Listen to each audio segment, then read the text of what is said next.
Is assessment all about the marks that you get?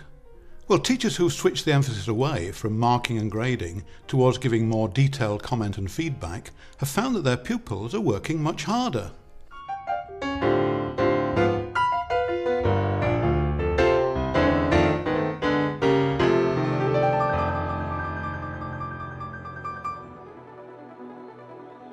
The highest stakes in education are in public exams like GCSEs and A-levels, when pupils are given a final grade, summative assessment.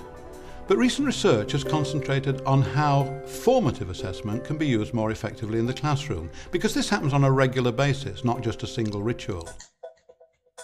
Dr. Bethan Marshall is a lecturer at King's College London, specialising in the field of assessment.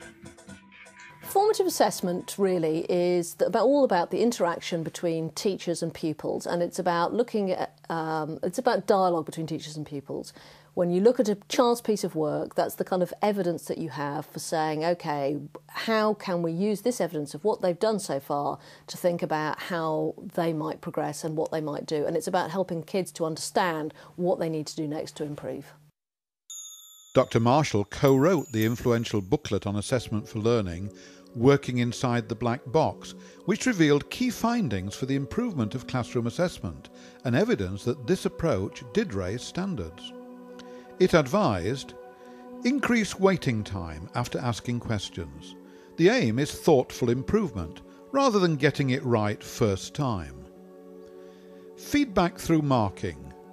Feedback should be designed to cause thinking.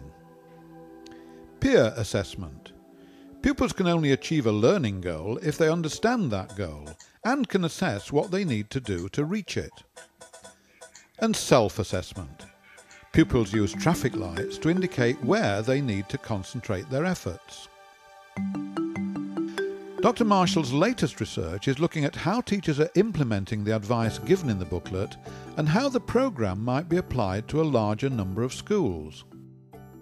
The main findings are that actually formative assessment is quite difficult to do. It's difficult to do because teachers are under enormous pressure to cover the curriculum, and we've done a big questionnaire that actually shows that although teachers don't believe that that's really their job, they'd like to promote children's independent learning, actually they don't do it nearly as much as they'd like to.